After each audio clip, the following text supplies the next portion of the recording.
বঙ্কিমচন্দ্র চট্টোপাধ্যায় রচিত বন্দে মাতরম এর সার্ধশতবর্ষ উপলক্ষে বাগনান হিন্দু মিলন মন্দির এবং সরস্বতী আশ্রমের সার্ধশতকণ্ঠে বন্দে মাতরম শীর্ষক গৌরব গান অনুষ্ঠিত হয়। এই দেশাত্মবোধক গানের মাধুর্য আরও বৃদ্ধি পায় দেশমাতৃকার ছবি অঙ্কনের মাধ্যমে।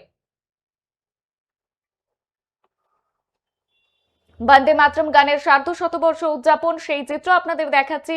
খুদেরা কিভাবে নৃত্য পরিবেশন করছেন বন্দে মাতরম গানের সার্ধশতবর্ষ উদযাপনে বাগনান হিন্দু মিলন মন্দির এবং সরস্বতী আশ্রমে এই অনুষ্ঠানটি অনুষ্ঠিত হচ্ছে।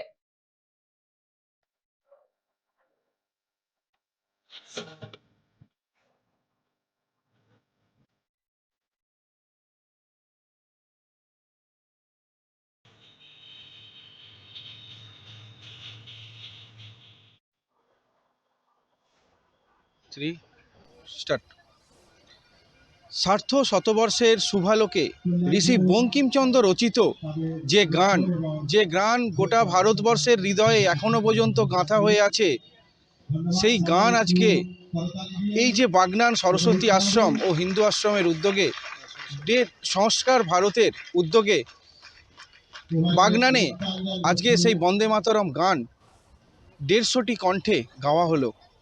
সত্যি ভাবতে অবাক লাগে। এই গান শেখার ব্যাপার আছে। এখন ব্যাপার হচ্ছে ভারতকে নতুন করে শিখতে হচ্ছে। আজকে 150 বছর আগে যে গানটা লিখে দিয়ে গেছে, তার পরবর্তী সময়ে যারা দেশ চালিয়েছে তারা এই গানটাকে কোনো প্রায়োরিটি দেয়নি। আজকে কোনো একটা সরকার এই গানটাকে প্রায়োরিটি দিচ্ছে, যে কারণে আমরাও আমাদের নতুন প্রজন্মকে যে গানটা বঙ্কিমচন্দ্র রচিত, বাঙালি হিসেবে আমরা গর্ববোধ করি, সেই জায়গাটাকে আমরা তুলে ধরার চেষ্টা করছি। সারা ভারতবর্ষেই পালিত হচ্ছে। তার সঙ্গে বাগনান হিন্দু মিলন মন্দির ও সরস্বতী আশ্রম, এটা ভারত সেবাশ্রম সংঘের প্রতিষ্ঠান, এর সঙ্গে আপনার সংস্কার ভারতী উভয়ে মিলিয়ে আমরা এই একটা প্রচেষ্টা নিয়েছি যে যাতে নতুন যে ছেলেমেয়েরা আসছে তারা অন্তত এগুলোকে জানুক, এবং তাদের এটা জানার খুব প্রয়োজন। দেখা যাচ্ছে যে এই যে যে বন্দে মাতরম যে গানটা যখন গাওয়া হচ্ছিল 150টা কণ্ঠে, ঠিক সেই সময়ে যখন তার মিডিলে কিন্তু আঁকা হচ্ছিল একটি ছবি, যেটা ভারত মাতার ছবি, সেই গানটার সঙ্গে কিন্তু এই ছবিটার এতটা মিল দেখা গেল এই আশ্রমের মধ্যে, তা কিন্তু অতুলনীয়। বাগনান থেকে রূপম দাস, ABSK নিউজ।